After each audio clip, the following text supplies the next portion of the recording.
There appears to be more signs of a deepening divide between East and Western forces. Today, Russia says its leader, Vladimir Putin, is heading to North Korea for a two-day visit with President Kim Jong-Un. It will be Putin's first trip there in 24 years and comes amid international concerns over the two countries' expanding military cooperation, all while the war rages on in Ukraine. The news also comes after the Kremlin sent a fleet of warships to Cuba last week. Jason Gaidola is with us in studio with more on this. Hey, Jason. Hey, good evening, Nicole. The actions by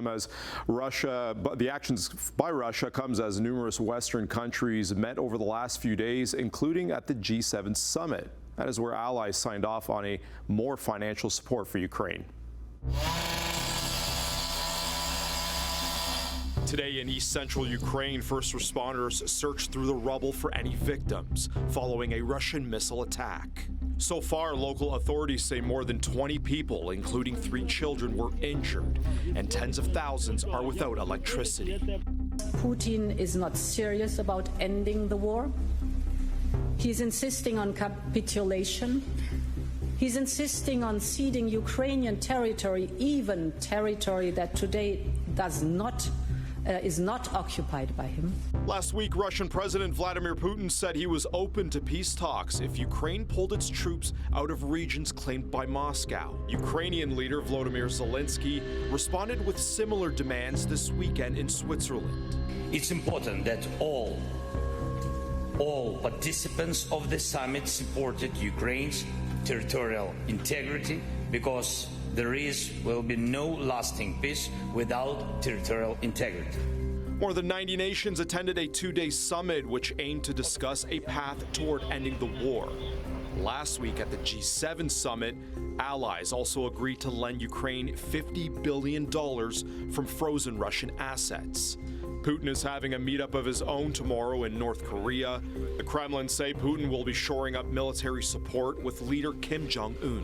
What Putin wants? More ammo from North Korea to help his country prosecute its war effort against Ukraine. So at a more acute level, what we will be specifically watching is whether or not this meeting results in a new military agreement of sorts. Meanwhile, citizens of Cuba waved goodbye to Russian warships as they departed from the Havana port today. The fleet, which included a nuclear-powered submarine, docked on the island after conducting military drills in the Atlantic Ocean. Greetings, U.S. Remember Cuba 62? Well, we're just making a port visit. It's not the same thing. Don't get nervous. And so the message there from the Russians to the United States is, we can get close to you if we want to, so don't push us the wrong way in Ukraine. During the exercises, the Canadian Navy monitored Russian movement and even docked their own vessel in Havana last week. There's a lot of good reasons why navies make port visits. And so this one was scheduled, and so we were there as part of a scheduled visit. Now, the Russians, of course, are coming as well. That doesn't mean we can't be there. Of course we can be there. And but we've got another mission, another ship that's actually job is to watch the Russians sail to Havana. Again, it sounds perhaps like a contradiction, but it really isn't.